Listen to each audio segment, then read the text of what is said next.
자, 여러분 반갑습니다. 오늘 또 잘 쉬고 계시는지 모르겠네요. 자, 오늘은 전 시간에 이어서 패닝샷으로 사진 찍기. 패닝샷이라고 하면은 보통 여러분들이 어떻게 생각하실지는 모르겠는데, 패닝샷은 많이 사용하는 게 스포츠에 굉장히 많이 사용합니다. 예전에 평창이라든가 이 올림픽 봅슬레이라든가 이런 운동 경기에서 일반적으로 이렇게 스피드를 이용하는 사진을 찍는 게 패닝샷이라고 그래요. 자, 우리가 일반적으로 이렇게 사진을 찍다 보면 굉장히 스피드감 있게 빨리 움직이는 그런 장면을 우리가 셔터 우선 모드에다 놓고 이렇게 많이 사진을 찍는데, 특히 축구장에 간다든가 야구장에 간다든가 할 때에 이런 저거를 패닝샷을 많이 사용을 해요. 그러니까 카메라의 피사체 속도와 같이 카메라를 움직여 준다고 보면 돼요. 그러니까 지금 뭐 개가 달린다. 그럼 개가 달리는 방향으로 해가지고 카메라를 같이 움직여 주는 거죠. 일례로 지금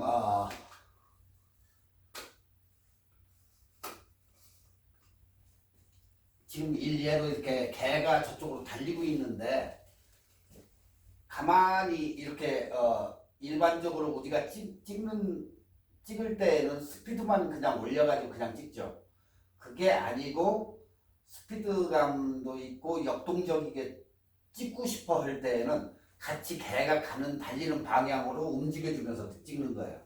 그게 우리가 일반적으로 얘기하는 패닝샷이에요.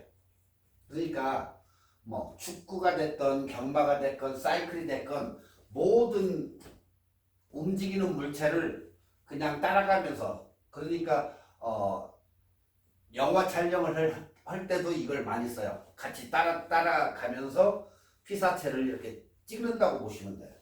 그러니까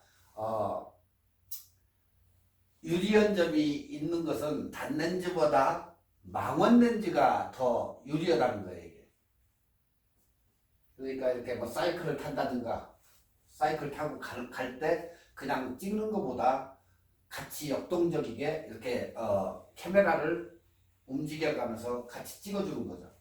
뭐 사이클링을 한다든가 승마를 한다든가 모든 이 스포츠 경기에서 많이 사용하는 게 이 패닝샷이에요.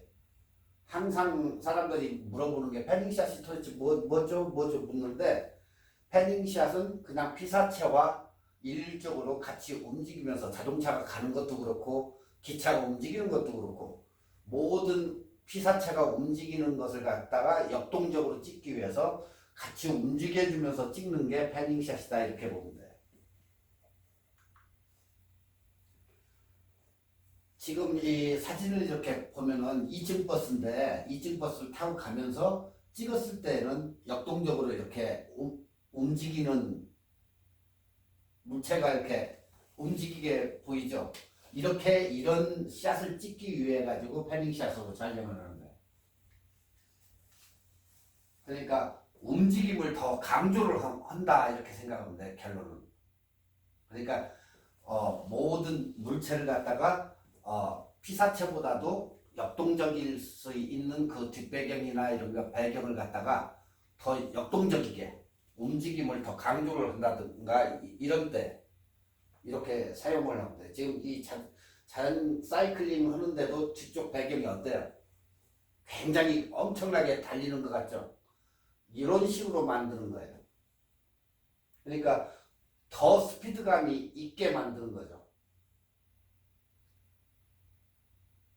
그러니까 카메라로 얘기하면은 셔터 스피드를 갖다가 어떻게 되겠어요?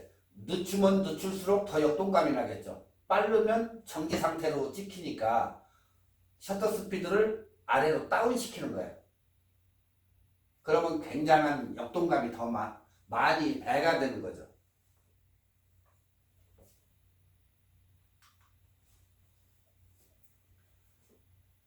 설정 방법은 셔터 우선 모드. 셔터 우선 모드가 TV라고 그랬죠, TV. 셔터 우선 모드는 항상 캐논에서는 TV예요. 뭐 보통 일반적인 뭐 나이콘이나 소니는 그냥 T. 뭐 그게 셔터 우선 모드예요. 전 시간에 배웠던 P 모드, 프로그램 모드는 P 모드. 그리고 오로가 있고 M 모드가 있고, 그렇죠? 그러니까 셔터 우선 모드에다 설정을 해가지고 뭐 30분의 1초나 뭐 10분의 1초나 상관없어요. 그거 움직이면서 같은 방향으로 해서 찍으면 돼요. 그러니까 여러분 가지고 계시는 카메라가 어느 기종인지는 모르겠지만 한번 뭐 중형 정도가 되면은 한번 집에서 한번 연습들을 해보시면 될 것 같아요. 그러니까 50mm짜리 단렌즈로 촬영을 할 때 보통 50분의 1초, F값이 50분의 1초보다도 더 느린 거 30분의 1초를 준다든가 15분의 1초를 준다든가 해가지고 같이 움직여 주니까 어때요? 뒤는 배경이 날아가고 자연스럽게 찍히겠죠.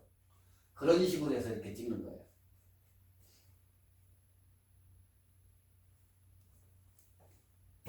화각은 이제 나중에 다음 시간에 화각은 이제 다시 하니까 화각은 일단 넘어가고 풀프레임과 그룹바디와 화각을 그걸 잘 일단은 적용하셔야 되는데 그룹바디 가지고 계신 분들은 지난 시간에 얘기했죠. 1.6이 줄어들기 때문에 그것을 잘 계산을 해가지고 그 화각을 갖다가 계산을 해야 돼요. 찍었는데 난 굉장히 넓게 찍었는데 그룹바디인 것을 생각을 안 하고 나중에 줄어들면 우리가 보는 총 면적이 줄어들기 때문에 그걸 갖다가 내가 풀바디를 쓰는지 그룹바디를 쓰는지 그걸 잘 계산해 가지고 계산을 하셔야 돼요. 그러니까 내 카메라가 그룹바디인지 1대1 바디인지 렌즈가 그룹바디용인지 풀바디용인지 그거 계산하시면 돼요. 그러니까 일반적으로 어떤 분들은 그룹바디에다가 지금 이런 경우 7D에다가 이렇게 풀바디용 1대1용 렌즈를 갖다가 쓰는 분들이 이렇게 많아요. 그러니까 그룹바디면은 일단은 면적이 줄어들기 때문에 항상 그걸 유념을 하셔야 된다 그 얘기예요.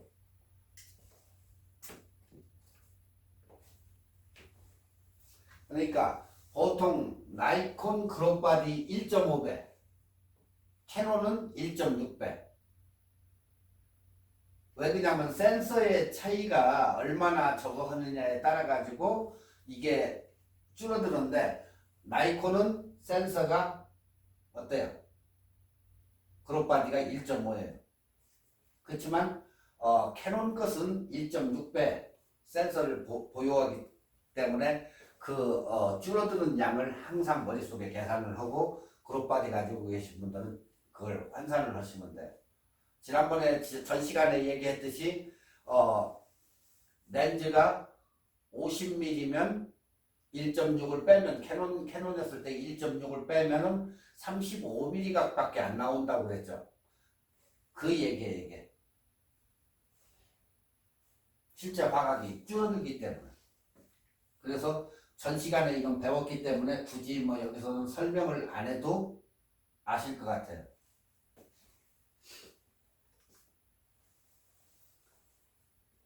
그러니까 카메라는 아무리 이론적으로는 좋아도 실제적으로 우리가 찍으면 달라요.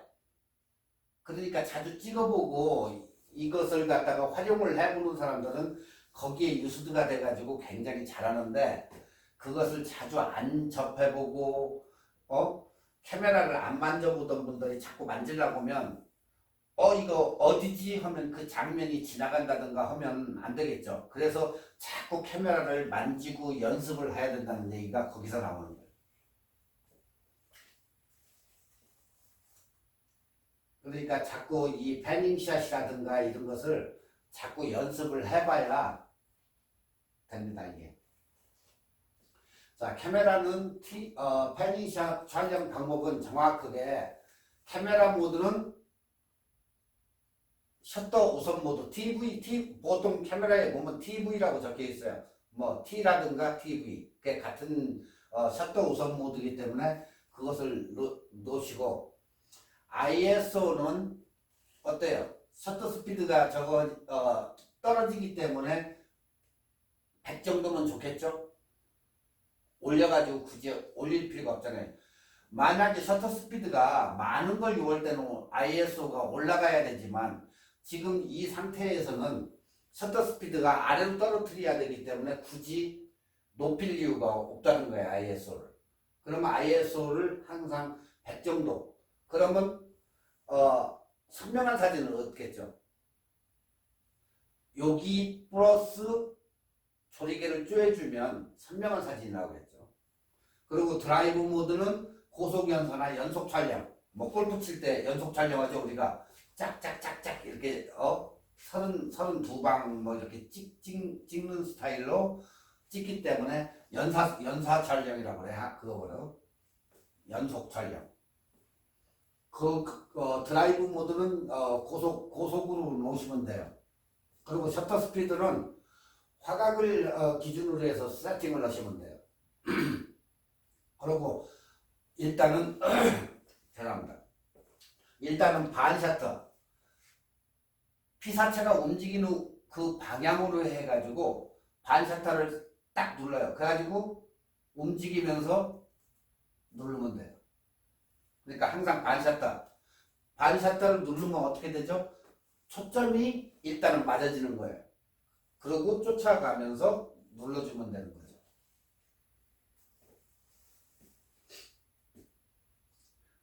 그러니까 피사체를 따라다니면서 연사 모드로 그냥 고속으로 여러 장을 찍어봐요. 그러니까 예전에 그런 경우도 있어요. 사진을 잘 못 찍는 사람들이 연사를 놓고 찍어요. 그러면 두 번째 장이나 세 번째 장이 정확하게 사진이 나오는 경우가 있어요. 난 사진에 자신이 없는데 이걸 어떻게 하지 할 때에는 고속에다 놓고 찍으면 그 중에 하나는 건진다는 거죠. 그런 방식도 있어요. 다음 피사체는 뚜렷하나 뒷배경이 모션 블러 흔들리는 모션 블러 처리된 좋은 사진을 그 중에서 선택을 하시면 돼요. 여러 장을 찍어가지고 뒷배경이 뭐 흔들린 거 막 스피드감이 있다거나 이런 식으로 된 사진을 픽업하면 돼요. 그래서 한 장을 찍는 게 아니고 그래서 고속연사 연속 촬영을 한다는 이유가 바로 그거예요. 여러 장을 찍어가지고 그 중에서 잘된 놈을 픽업을 하는 거예요. 완샷으로 놓고 찍는 게 아니고. 아시겠죠? 패닝샷은 바로 이거예요.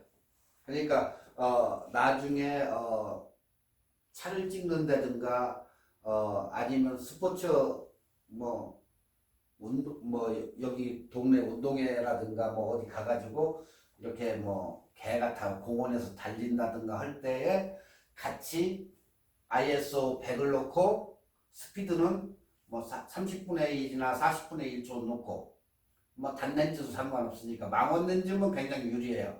그러니까 그렇게 해가지고 피사체를 같은 방향으로 가면서 찍으면 돼요. 단 연사로 찍어라. 여러 장 중에서 픽업을 할 수가 있으니까.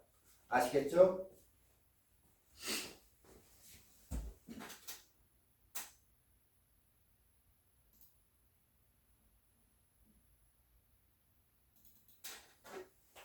자, 이제 35mm, 5mm 렌즈에 대해서 얘기하겠는데 지금 최근에 나온 렌즈에 이게 근데 아주 다용도로에서 굉장히 잘 나온 렌즈인데 캐논에서 나온 RF 35.8mm짜리예요. 이게. 그러니까 렌즈 일반 렌즈도 되고 이것은 매크로도 된다는 장점이 있고 굉장히 가벼워요.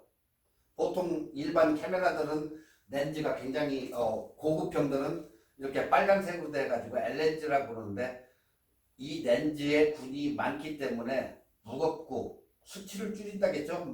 렌즈가 많이 들어가는 대신에 무겁고 비싸다는 단점이 있어요. 이게. 장점도 있지만 단점이 그게 비싸다는 게 문제인데 이것은 렌즈가 싸고 가볍고 매크로도 된다는 얘기예요. 매크로가 된다는 것은 무슨 얘기죠? 접사가 가능하다는 얘기죠. 접사가 가능하다. 접사 못 가. 뭐 개미를 찍는다든가 꽃을 찍는다든가 하는 매크로가 잘 된다는 거예요.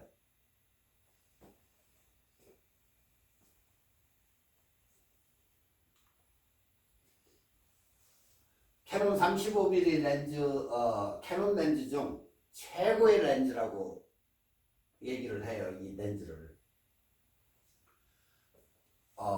2018년에 처음 이렇게 나온 렌즈로서는 현재 그러니까 작년 기준인데 이게 작년 기준인데 500불이에요. 500불. 이 렌즈가. 그러니까 가격면도 굉장히 저렴하고 실제 사용하기도 무지 좋아요. 그러니까 기존에 35mm를 가진 사람들도 이거 벨크로 기능이 있네 하고 다시 다시 구입하는 렌즈가 이 렌즈예요. 그러니까 가격이 굉장히 저렴한 데에 비해서 장점을 굉장히 많이 가지고 있는 거죠. 가볍고 싸고 그리고 매크로를 할 수 있다는 거. 35mm는 보통적으로 제일 많이 쓰는 렌즈가 50mm, 35mm인데 자 50mm를 1.6으로 했을 때 크롭 바디를 꼈을 때는 35mm가 된다겠죠. 근데 1대1 바디에다가 이것을 끼면 바로 그냥 35mm인 거예요. 줄어들 필요도 없고. 근데 35mm가 뭐예요? 제일 좋은 화각을 가졌다는 게 35mm예요. 그러니까 한 번 써본 사람들은 제일 많이 써요. 35mm. 그러니까 우리가 일반적으로 풀바디에 쓰는 35mm는 35mm 1대1 바디에다 쓰려고 L렌즈를 산다고 치면은 1600불 정도를 줘야 돼요. F값은 1.8짜리가. 그런데 동종의 렌즈로서 이렇게 나와가지고 매크로 기능까지 되고 하니까 얼마나 좋아요. 굳이 100mm짜리 살 이유가 없죠. 이것만 있으면. 그래서 새로 이렇게 렌즈를 갖다가 캐논에서 내놨는데 니콘에서도 역시 G 시리즈 35mm f.8 나왔는데 그건 가격이 높아요. 1000불 정도 줘야 되니까. 그리고 소니도 역시 35mm.8 없죠. 소니는 없어요. 근데 35mm.4와 35mm 2.8밖에 없어요. 그러니까 가격도 비싸고 화질은 좋아요. 그 대신. 그러니까 소니나 니콘에 없는 것이 캐논에 있는데 거기에 플러스 접사 기능이 있다는 거야. 매크로 기능이 있으니까. 그래서 모든 현재에 쓰는 사람들이 굉장히 이거에 대해서 후기를 많이 올려요. 리뷰를 올려가지고 거기를 쭉 읽어보면 거의 다가 모든 사람들이 만족을 하는 렌즈예요. 이게. 그러니까 일단 가격이 싸고 우습게 봤는데 굉장히 실용적으로 잘 만들었다 하는 렌즈가 35mm. 예. RF 35.8mm 정확하게 35.8mm인데 여기 뭐 35mm라고 했는데 한번 사가지고 가격이 싸니까 한번 사용해 보시면 돼요. 왜 그러냐면 지금 여기에 보면 캐논 렌즈 RF 35mm f.8 매크로라고 여기도 돼 있어요. 매크로. 그리고 IS 기능이 들어있죠. IS 기능이 뭐라고 그랬죠? 스테빌라이저, 흔들림 방지, 손떨림 방지, 흔들림 방지 똑같은 얘기인데 그게 돼 있어요. 그리고 스태핑 모터가 들어가 있어요. 오로포커스를 잡기 위해서 STM이라고 돼 있죠. 여기 STM이라고 돼 있는데 그게 스태핑 모터인데 뭐 좋은 것들은 뭐 울트라소닉으로 돼 있고 뭐 이게 종류가 있는데 여기는 오로포커스를 잡기 위해 가지고 STM 스태핑 모터를 안에다 장착을 시켜 가지고 딱딱딱딱 잡힐 수 있게 했기 때문에 아주 좋아요. 그래서 RF 35.8 그래서 35.8이에요. 안 써보신 분들은 한번 써볼 만해요. 이게 매크로 기능 때문에 꽃을 찍는다든가 그런 데 관심이 있으신 분들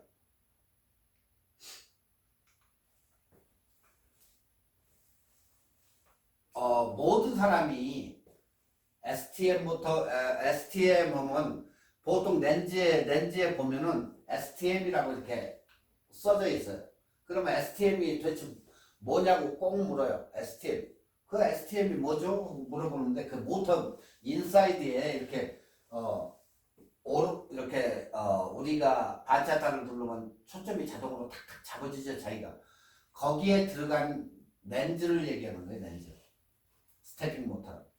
그래서 STM 약자를 해가지고 렌즈에 보면 이렇게 표기가 돼 있어요. STM 이 모터.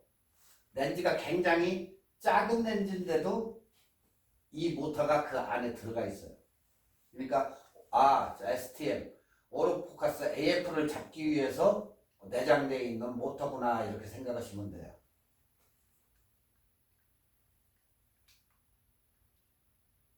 그리고 여기에서 .8이라는 것은 조리개를 최대로 개방했을 때 그 F값을 얘기하는 거예요. 그게 1.8이다.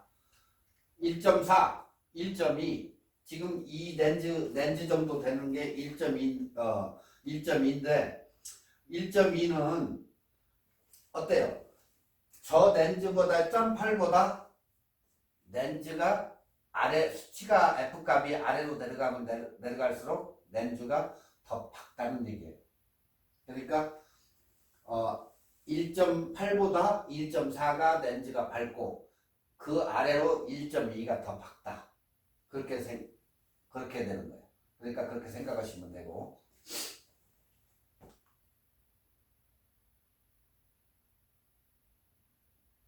자, 지금 L렌즈 같은 경우는 캐논 L렌즈는 보통 USM이라고 표기가 돼요. IS, USM. 그러니까 흔들림 방지 기능이 내장되어 있고 그리고 USM이라고 있는데 울트라소닉 모터가 여기는 들어가 있어요. 여기 좋은 렌즈들은.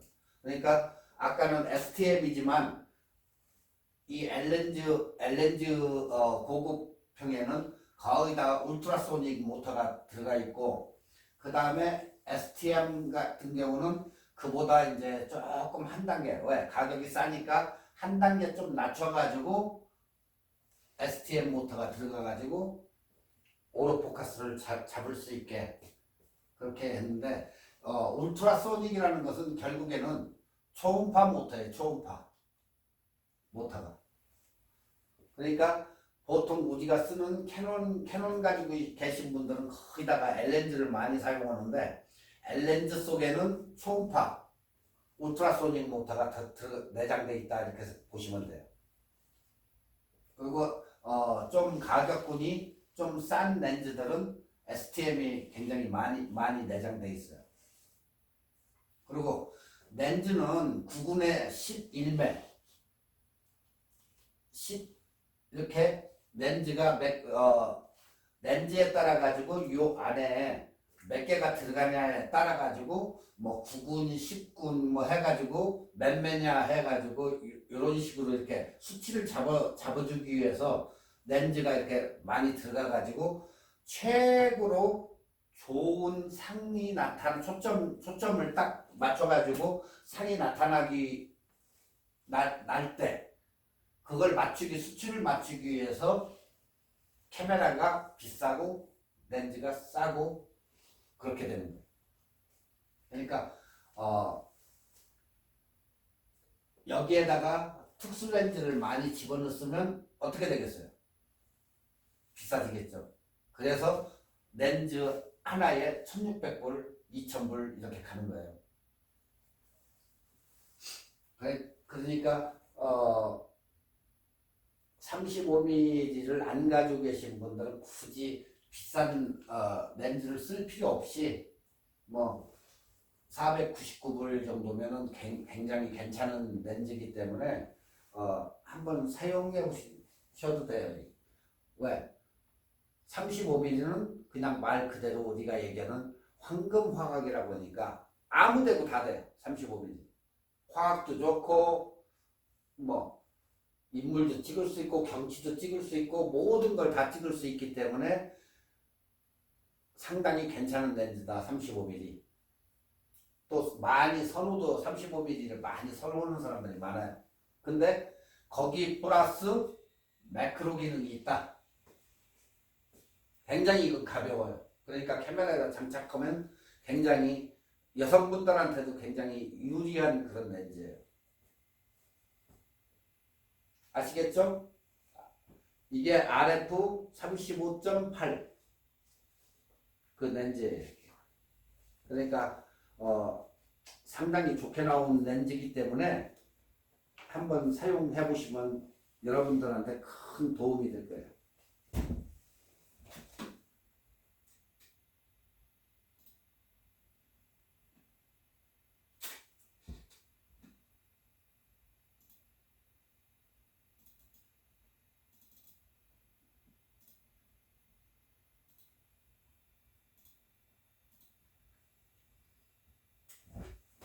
렌즈에 따라 가지고 이제 화각이 이렇게 달라지는데 인물 사진에서 어떻게 달라지는지 우리가 핸드폰으로 찍어도 뭐 거기에다 렌즈를 뒤쪽에다 이렇게 사가지고 이렇게 달기도 하고 있는데 똑같이 일반 카메라에서도 렌즈에 따라 가지고 사진들이 다 달라져요.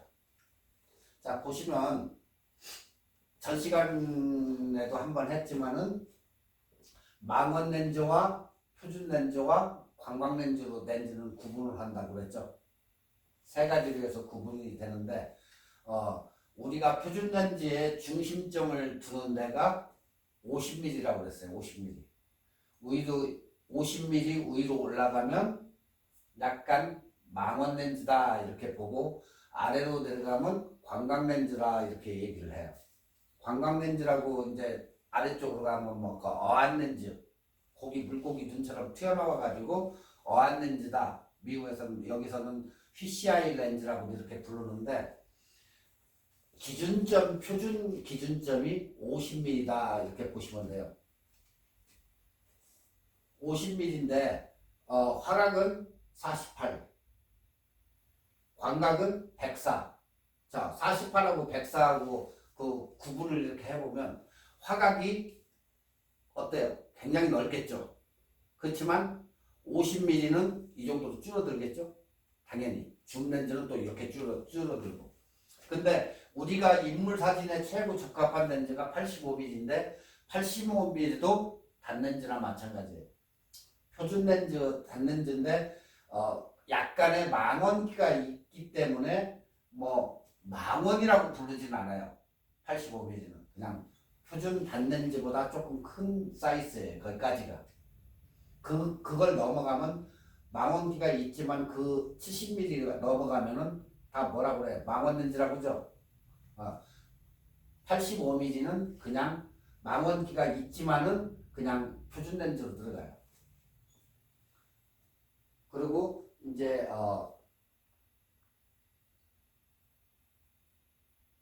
24mm, 50mm, 20에서 300mm. 이건 이제 큰 뭐 70에 200mm. 제일 많이 쓰는 게 70에 200mm를 많이 쓰는데 거기는 다 줌렌즈. 표준은 50mm, 24는 광각. 이렇게 생각하시면 돼요. 그러니까 광각으로 사진을 찍었을 때는 어떻게 돼요? 왜곡 현상이 일어나죠. 표준은 그냥 정상적으로 찍히는 사진이 표준 렌즈예요. 표준. 우리가 그냥 스탠다드다 생각하면 돼요. 근데 아래로 내려가 가지고 화각이 넓기 때문에 왜곡 현상이 일어나죠. 빌딩을 만약에 찍었을 때는 빌딩이 스트레이트로 이렇게 나오는 게 아니고 휘어가지고 나와요. 왜? 렌즈가 볼록 렌즈이기 때문에. 그렇죠? 그러니까 화각이 넓은 대신에 그러니까 뭐 스토어 안에를 뭐 찍는다든가 할 때에는 광각을 많이 사용을 해요. 그래야 스토어가 굉장히 넓게 보이는데 그 대신 굴곡이 생기죠. 굉장히 넓어지니까. 왜 그러냐면 렌즈가 볼록하기 때문에 당연히 굴곡이 생기죠. 그래서 어떤 사람들은 광각 렌즈를 가지고 뭐 다운타운 같은 데 가가지고 빌딩을 찍는다든가 이런 것을 많이 해요. 그런 전문 찍는 사람들은 광각 렌즈 굉장히 화각이 좋기 때문에 빌딩이라든가 이런 것을 많이 찍어요. 그 대신 망원 렌즈를 쓰면은 어때요? 화질은 떨어진다. 망원 렌즈이기 때문에. 아무래도 멀리 있는 것을 당겨와야 되니까 화질은 떨어진다는 얘기죠. 자, 이제 초점거리하고 화각인데, 초점거리는 지난번에 얘기 한번 했었죠?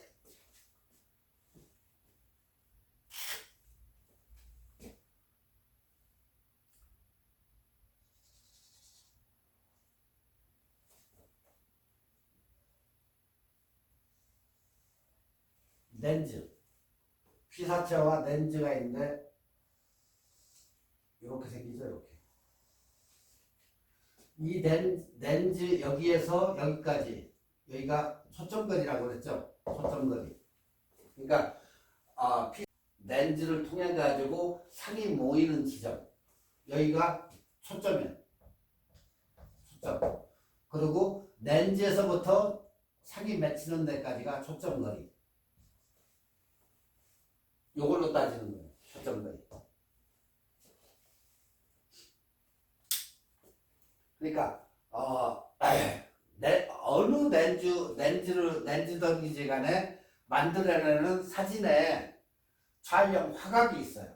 그러니까 뭐 50mm, 50mm든 60mm든 70mm든 뭐 다 그 렌즈만의 화각이 있기 때문에 내가 실사를 실제 촬영을 나가든 아니면 여행을 가든 과연 내가 찍고자 하는 게 무엇인지 그것을 일단 생각을 하시고 나가셔야 돼요.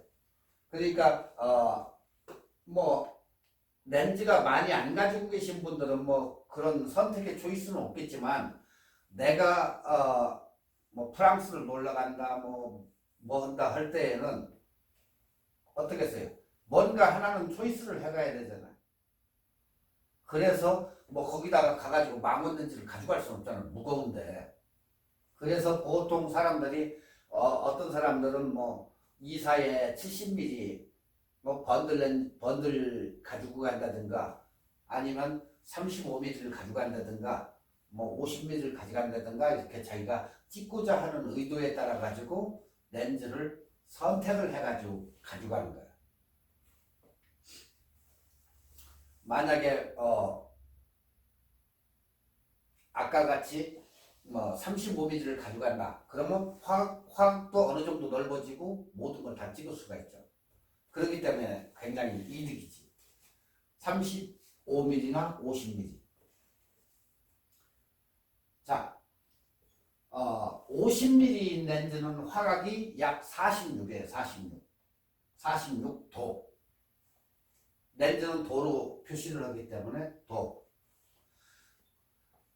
그러니까 사람의 시각과 가장 비슷하다 그 얘기예요. 그래서 표준 렌즈가 50mm가 되는 거예요. 46도로 사람의 시각과 거의 일치한다 해가지고 표준 렌즈가 50mm다.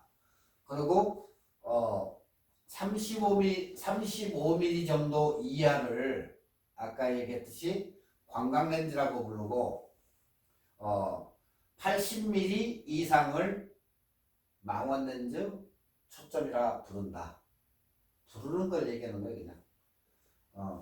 뭐 그 이상은 이제 뭐 중대 이걸로 해가지고 거기다 망원만 이렇게 붙여가지고 얘기를 해요. 그러니까 뭐 운동 경기 뭐 다저스 구장 같은 데 가면 뒤쪽에 막 축구하는데 이런 데 보면은 막 큰 렌즈에다가 카메라 달고 삼각대에다가 찍는 사람들, 그런 사람들은 뭐예요? 초망원. 그런 것은 렌즈 하나에도 어때요?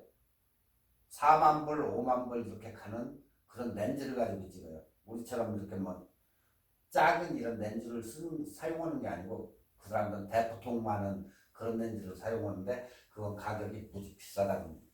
그러니까 공이 날라와가지고 딱 맞으면 엄청 가슴 아프겠죠. 자, 이제 이게 렌즈의 화각인데 카메라가 저쪽으로 쳐다보고 있는데 카메라가 누워있어요 지금.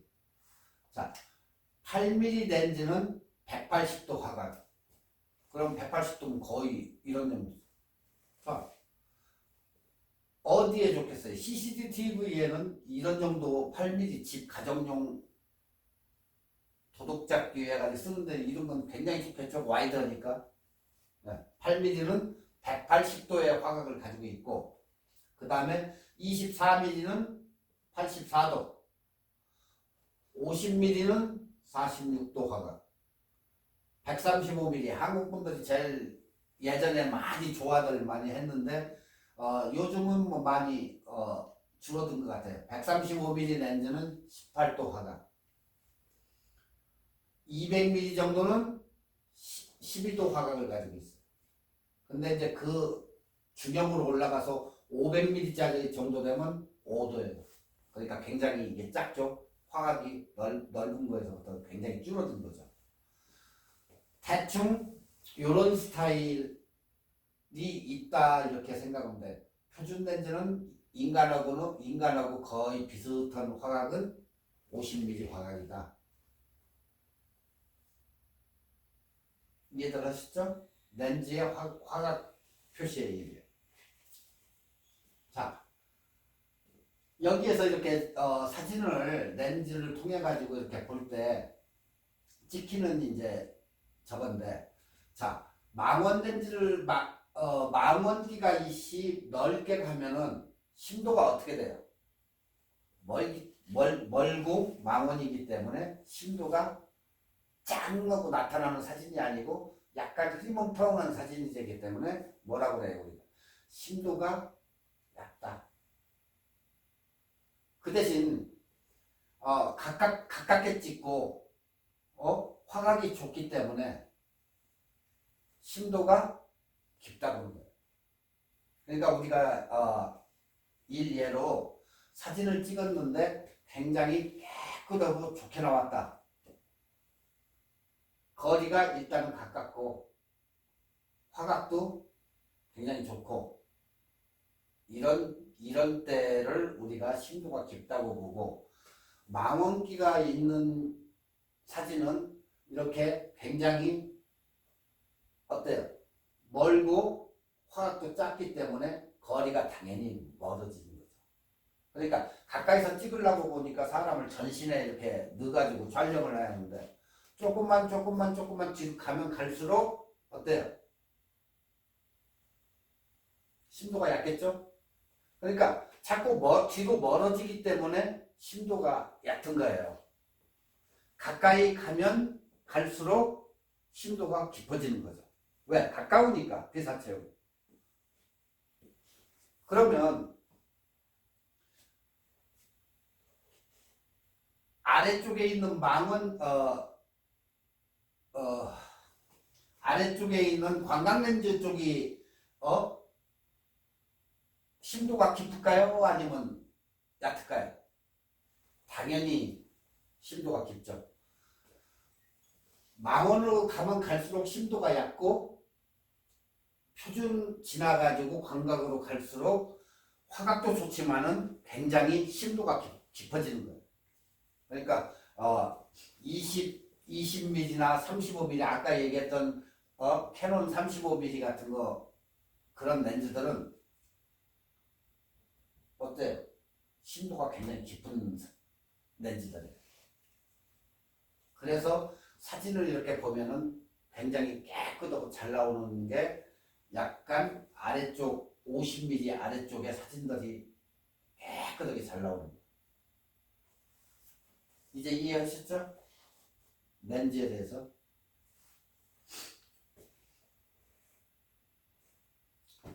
자, 초점거리에 따른 심도 변화는 심도를 조절하는 방법은 여러 가지가 있어요. 근데 가장 편한 심도 조절은 피사체하고 우리가 사진을 일반적으로 찍을 때 피사체하고 이 거리예요, 거리.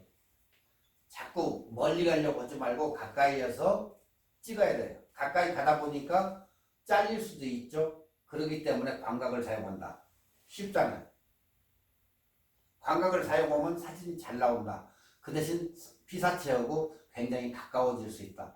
망원 렌즈는 어때요? 가까이 갈 수가 없잖아요. 자꾸 떨어져야 그 사람을 넣지만 광각은 가까이에서 전체를 다 넣을 수 있다. 왜? 화각이 있기 때문에. 바로 그 차이예요. 여러분이 지금 보시다시피 화각이 굉장히 넓어요. 망원으로 가면 갈수록 화각이 이렇게 작기 때문에 심도가 낮아진다. 그 얘기예요. 자, 피사체가 가까운 경우 주변부가 흐려지는 아웃포커스가 나타난다. 자, 왜 그럴까? 멀어질수록 배경하고 피사체가 선명하게 촬영되는 펜포커스. 전 시간에 배웠죠? 아웃포커스와 펜포커스. 그 얘기예요. 똑같아요.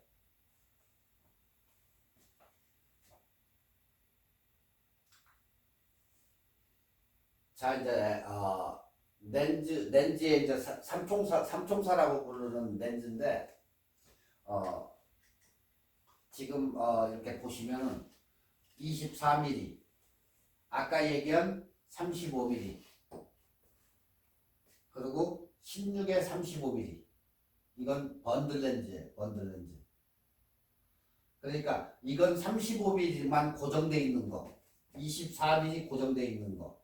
그 대신 이건 16에서 35mm가 왔다 갔다 하는 거죠. 자, 근데 이것은 가격이 얼마냐? 이게 다 표시가 빨간색이죠. 캐논의 최고급 렌즈들이에요, 이게. 자, 그러면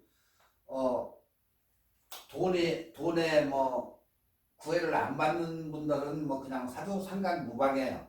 렌즈들이 다 좋은 렌즈니까 써보면 이래서 이렇게 좋은 렌즈들을 쓰는구나 하고 느낄 수도 있는데, 만약에 35mm를 난 비싸서 이걸 못 사 할 때는 아까 같은 RF 35mm 얼마라고 그랬죠? 499불 뭐 그런 걸 샀으면 돼요. 굳이 비싼 걸 산다는 얘기는 아니에요. 지금 아까 얘기했듯이 광각렌즈기 있는 렌즈가 이렇게 톡 삐져나왔죠. 이게 PCI 광각렌즈예요. 그러니까 이게 초광각 L렌즈의 삼총사예요, 이게. 자, 그 렌즈 안에를 이렇게 들여다보면 이런 식으로 해서 렌즈가 들어가 있는 거야. 보이시죠?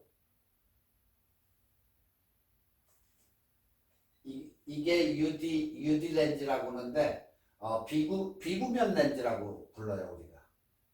이런 식으로 해가지고 렌즈 넣어가지고 거기에 대해서 수치를 잡아줘가지고 어때 선명도나 모든 것을 성능을 좌우하기 때문에 많이 들어가서 비싸다 가격이. 지금 이렇게 보시면 이 네모칸 안에는 24mm예요. 근데 11mm로 볼 때에는 굉장히 와이드가 되죠. 2차예요, 2차. 그렇다고 해서 뭐 굳이 다 가지고 있을 필요는 없어요. 왜냐면 가격이 비싸니까. 그러니까 EF 렌즈를 뭐 캐논이 다 이것만 가지고 있는 게 아니고 EF 렌즈가 또 따로 있어요. 그렇기 때문에 굳이 L렌즈가 아닌 렌즈도 있고 아니면 담는 것도 뭐 있고 하니까 담는 것을 사가지고 링을 사서 캐논에다 맞춰서 끼우고 쓰면 돼요. 담는 것도 뭐 안 맞는 게 아니니까. 렌즈는 어느 렌즈고 쓸 수가 있어요. 지금 렌즈를 이렇게 빼면 이 부분에 렌즈 접착 부분에 링을 하나가 끼워져요. 그 다음에 나이콘 렌즈가 됐든 뭐 담는 렌즈가 됐건 모든 렌즈는 쓸 수 있게 돼 있어요. 그렇기 때문에 그건 상관없이 좋은 렌즈만 있으면 링을 끼워 가지고 쓸 수가 있다. 그러니까 11mm하고 24mm하고 이렇게 차이가 나요. 화각이 굉장히 차이 나죠. 이런 그 대신 왜곡 현상이 일어난다.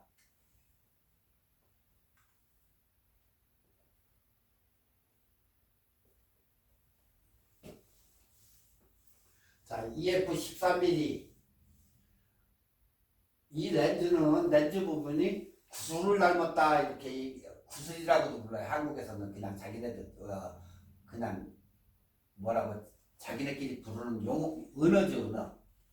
뭐 50mm 뭐 만두 뭐 이 자기 한국 사람들은 그렇게 많이 부르는데 그렇게 부르고 싶은 분은 불러도 되고 뭐 그냥 정상적으로 부르고 싶으면 정상적으로 부르셔도 돼요. 굳이 뭐 은어 안 써도 되니까. 지금 이렇게 대각선 부 이렇게 화살표를 해놨는데 약 114도의 초광각이에요. 초광각. 그러니까 왜곡이 뭐 그다지 나타나지 않고 왜 그냐 초광각이기 때문에 왜곡이 일어나야 되는데 그다지 이렇게 찍었는데 왜곡이 일어나지 않는 거예요. 왜 그러냐면 가해 렌즈가 이렇게 휘어졌기 때문에 가해 쪽은 왜곡 현상이 일어났는데 지금 이것은 13mm의 2.8 L렌즈인데 그걸로 찍은 것을 사진을 이렇게 펴가지고 보니까 거의 일어나지가 않아요. 화질도 굉장히 뛰어나고. 그러니까 아까 얘기했듯이 건축물이나 빌딩이나 이런 것을 사진을 찍을 때 뭐 풍경도 좋고 이런 걸 찍을 때 이 14의 2.8 F값 2.8 L렌즈를 사용해도 굉장히 좋다는 얘기예요. 그 대신 가격이 조금 나가죠. 일단은 L렌즈는 여러분들이 그걸 아셔야 돼요. 일단은 카메라 하면은 그냥 하나만 사는 게 아니고 카메라를 산 다음에 이것은 따로 이렇게 부분적으로 사야 되기 때문에 보통 우리가 렌즈 사면 카메라를 사면 렌즈가 하나는 따라와요. 뭐 이베이 사던 아마존을 사던 왜 이것만 바디 온리 아닌 이상은 이게 하나가 싼 렌즈가 됐던 뭐 무슨 렌즈가 50mm짜리가 하나 따라오던 뭐 보통 그 사람들이 비싼 렌즈는 안 주겠죠. 그렇지만 EF 렌즈 하나는 따라올 거란 말이에요. 그 다음에 자기가 맞는 렌즈를 L렌즈를 선택하든 EF 렌즈를 선택하든 하나씩을 사셔야 된다는 거예요. 그러니까 자기에 맞는 거, 뭐 번들 렌즈 2사에 105mm 이런 걸 사든 뭐 2사에 70mm를 사든 이걸 사는데 어떤 렌즈는 스테빌라이저 이 기능이 없는 게 있어요. 손떨림 방지 기능이. 그래서 IS, USM이 꼭 있는지를 체크를 하셔야 돼요. 안 그러면 진짜 애먹는 렌즈가 있어요. 2사에 70mm 같은 경우는 없는 게 있어요. 그렇기 때문에 완전히 군인이 총 쏘듯이 딱 멈춰서 가지고 찍던가 아니면 타임 스피드를 굉장히 많이 잡아가지고 찍어야 그래도 제대로 저거지. 일반 초보자들이 USM이나 이 IS, USM 기능이 없는 걸로 해서 사진을 찍을 때 굉장히 낭패를 보는 사람들이 많아요. 그렇기 때문에 항상 확인을 해가지고 렌즈를 구입하시는 게 유리해요.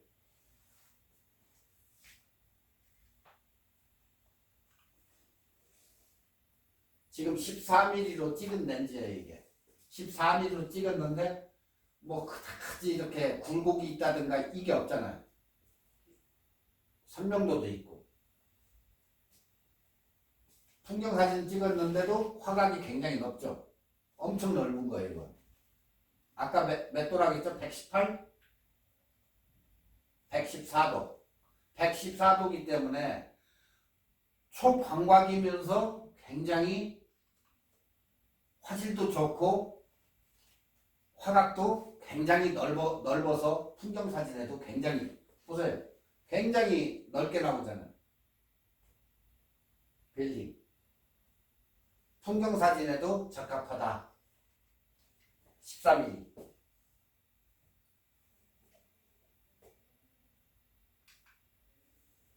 자, 다음에는 8에서 15mm. 이건 F4기 때문에 F값이 4기 때문에 약간 떨어지죠. 그러면 가격도 조금은 싸요. 우측에 있는 렌즈로는 8에 15mm 815 하니까 번들 얘기하는데 광복절 얘기 아닙니까? 하시는 분도 있겠지만 광복절 얘기가 아니고 8mm에서 15mm까지. 그러면 8에서 15mm니까 어때요? 초광각보다도 더 많이 화각이 좋겠죠? 바로 여기에 이게 PCI라는 거예요. 물고기 눈처럼 이렇게 툭 삐져나왔죠? 그래서 PCI라고 불러요. 물고기 눈. 똑같이 튀어나왔다고. 근데 이것은 PCI는 180도의 이 화각을 담을 수 있기 때문에 야간 촬영이나 이런데 별자리를 찍는다든가 지금 야자수 이렇게 있는데 어때요? 굉장히 왜곡돼 있죠? 왜곡 현상이 굉장히 심하잖아요. 별자리 이렇게 찍어가지고 이렇게 놨는데 굉장히 왜곡 현상이 굉장히 많아요. 단 180도를 찍을 수 있다는 거예요. 이런 걸 또 좋아하시는 분들은 이렇게 많이 찍어요. 이런 쪽을. 그러니까 여러분이 찍고자 하는 거, 내가 경치를 찍느냐 아니면은 인물을 찍느냐 하면 거기에 따라 가지고 그 렌즈를 구입해 가지고 사용을 해야 된다는 얘기예요. 자, 나는 인물만 찍을래. 인물만 계속해서 찍을 수는 없잖아요. 그러면 인물도 찍고 이것도 찍고 해가지고 그러면 나 35mm로 갈래. 그러면 35mm 사가지고 찍으면 되고, 나는 이런 거 찍을래 하면은 8에 15 PCI를 하나 사가지고 요것만 찍으면 되고, 그 대신 일반적으로는 못 찍으니까 딴 것도 있어야 되죠. 뭐 나는 번들을 사가지고 몇에서 몇 가지 그냥 통합적으로 쓸 거야. 그러면 번들 렌즈를 초이스해서 사시면 되고, 자기가 맡고자 하는 거, 나는 인물만 찍을래. 그러면 85mm만 가지고 다니면서 찍어도 돼요. 뭐 나는 접사할래? 그럼 100mm 하나 사면 되고, 그 대신 표준은 가지고 있어야 된다는 거죠. 자기가 일반적으로 쓸 수 있는 거. 그 이외에 하나하나 구입하는 거니까. 옵션이에요, 옵션. 자, 이제 어안 렌즈인데, 이게 HCI, 방금 보셨던 이 어안 렌즈 HCI 얘기하는 거예요. 어안 렌즈인데 피사체에 근접해서 촬영이 가능해서 톡톡한 결과물 사진을 얻을 수 있다. 이렇게 지금 굉장히 가까이 15cm까지 간 거예요. 15cm. 자, 그래가지고 찍었는데 이렇게 나온 거예요. 자, 뒤쪽에 이렇게 해변가를 보니까 어때요? PCI이기 때문에 왜곡 현상이 나타나죠. 이 수평선이 반듯해야 되는데 야자나무만 이렇게 찍는데 굉장히 접사가 가능한 얘기죠. 이것도 15cm까지 가서 찍을 수 있으니까. 자, 이 렌즈에는, HCI 렌즈에는 리미터 버튼이 있어요. 이것을 버튼을 해가지고 하면 비네팅이 생기는 것을 방지할 수 있는 버튼이 있어요. 사이드에 보면. 그러니까 비네팅 생기는 것을 버튼을 딱 눌러놓고 찍으면은 비네팅이 생기는 것을 방지할 수 있다. 자, 지금 여기 같은 경우도 온 시켜놓고 찍었죠. 비네팅 방지 시켜가지고 찍은 거예요. 그랬더니 어때요? 깨끗하게 나왔잖아요. 그러니까 이렇게 얘기하는 것보다도 여러분이 직접적으로 찍어보는 게 굉장히 도움이 돼요. 자, 그러면 자꾸 비네팅 하는데 그 비네팅 리미티드 스위치를 켜가지고 찍으면 비네팅이 뭘까? 가끔 사진 이렇게 설명하시면서 자꾸 비네팅이라고 하는데 비네팅이 뭡니까? 비네팅이 뭐냐? 사진을 이렇게 촬영할 때 주변부에 광량이 부족해가지고 모서리나 외곽 부분에 검게 어둡게 가려지는 현상이에요. 자, 이 사진을 지금 보면 어때요? 한쪽 부분이 광량이 부족하니까 시커멓게 변해지죠. 이거 바로 비네팅이라고 합니다. 지금 이 사진도 검게 변했죠. 어떤 것은 둥글게 변하는 것도 있어요. 자꾸 이렇게 어두워지는 그 현상, 그러니까 광량이 자꾸 이렇게 평준화되게 렌즈에서 받아들여야 되는데 그것을 못 받아들여 가지고 주변부가 검해지는 그런 현상을 갖다가 비네팅 현상이라고 해요, 우리가. 자, 그런데 비네팅 현상은 렌즈를 통과한 빛, 그러니까 렌즈를 통과해 가지고 원형상에 상을 맺게 되는데 이 상을 맺는 범위의 원을 이미지 서클이라고 합니다. 렌즈 이미지 서클의 지름이 화면의 대각선 길이보다 짧아서 모서리 부분에 상이 맺게 않게 되는 거로 비네팅이라고. 그래서 이게 자꾸 생기는 거예요. 그래서 광량이 다 골고루 이렇게 받으면 좋은데 받지 못하기 때문에 이 비네팅이 이렇게 생겨요.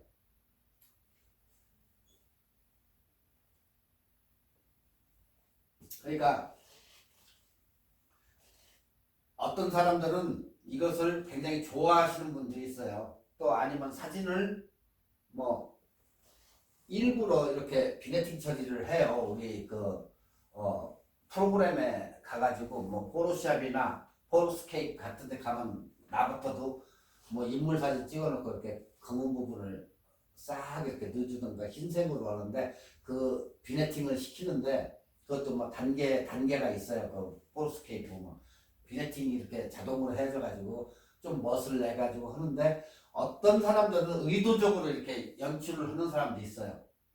근데 어떤 사람은 이 후드를 잘못 적어 해가지고 후드를 이렇게 해야 되는데 뭐 잘못 끼워가지고 사용을 했다든가 해가지고 방향 때문에 이게 나오는 경우도 있고 또 후드를 화각에 맞는 것을 껴야 되는데 그렇지 않고 제 것을 안 끼고 딴 것을 꼈을 때도 이게 나와요. 겹쳐가지고. 그러니까 조리개를 원스탑, 투스탑 간격 틈만 이렇게 줄이면 이러한 현상을 방지할 수가 있어요. 근데 거의 안 하죠. 저는 개인적으로 이런 사진을 좋아해요. 이렇게 일부러 이렇게 넣기도 하는데. 그렇지만 전문적으로 이렇게 찍어가지고 풍경사진이나 이렇게 찍는 분들이 비네팅 이 현상이 생기면 굉장히 안 좋아하죠. 그러니까 비네팅이 뭐냐? 광량 부족을 해서 약간 검게 변하는 부분이 비네팅 현상이구나 하는 것만 이해하시면 돼요. 자, 다들 이해하셨죠?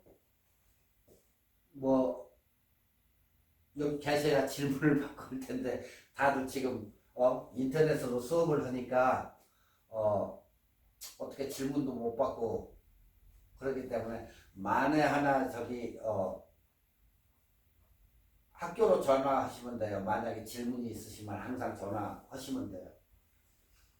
자, 그 다음에는 50mm 렌즈인데 우리가 제일 많이 쓰는 거예요. 50mm. 여기에도 STM이라고 돼 있죠. STM인데 원래 50mm f1.2 F값이 1.2면 굉장히 밝은 렌즈라고 했죠. 아래로 내려가면 수치가 떨어지면 떨어질수록 렌즈가 굉장히 밝고 위로 올라갈수록 5나 6 여기까지인데 그 정도 가면은 조금 수치가 떨어지는 건데 그 대신 50mm지만 2000불 정도가 가요. 울트라소닉 모터가 들어가 있고 여기는 뭐가 없죠? 스테빌라이저 기능이 없어요. 그래서 손떨림에 굉장히 주의하셔야 되는 50mm 렌즈고 반대로 여기는 아까 똑같죠? STM인데 여기는 0.8이에요. 0.8 얼마예요? 125불. 그러니까 EF 렌즈 50mm 중에서는 0.8이면 굉장히 괜찮아요. 125불이면 엄청 싸고 네. 이런 정도로 찍어서 나올 수가 있어요. 그러니까 실내, 석양, 어둡다고 이렇게 생각되는 장면에서도 손쉽게 핸드헬드 촬영이 가능한 1.2 그러니까 대구경이에요. 렌즈가 이만하니까 50mm 중에서 뭐 사진을 못 찍어도 멋으로 끼고 다니는 사람도 있어요. 여기에 후드까지 딱 하면 완전히 대포통 많으니까 단지 비싼 게 흐름인데 그러니까 얕은 피사계 심도에 의한 아름답고 큰 배경 흐름을 이용해서 피사체를 인상적으로 묘사할 수 있는 그런 렌즈예요. 그래서 어디에서 많이 쓰냐? 웨딩이나 인물 촬영할 때 굉장히 많이 써요. 50mm. 단 엄청 비싸다.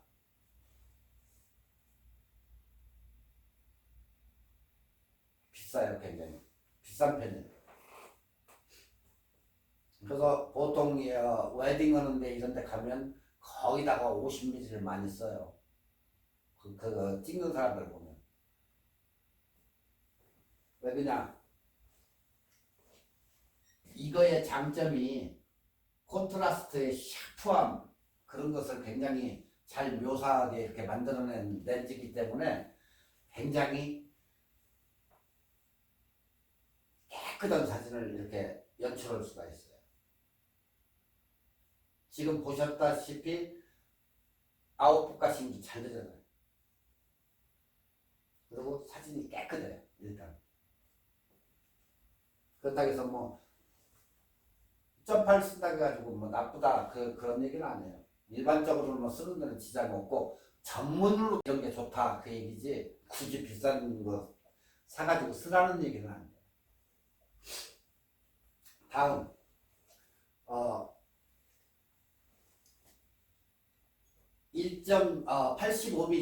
85mm 렌즈에 이게 오늘 85mm 렌즈에서부터는 인물 사진 용이기 때문에 오늘은 여기까지 하겠습니다. 여기까지 하고 다음 시간에 50mm 잠깐 얘기 다시 한번 해드리고 그리고 85mm로 넘어갈게요. 자, 수고하셨습니다.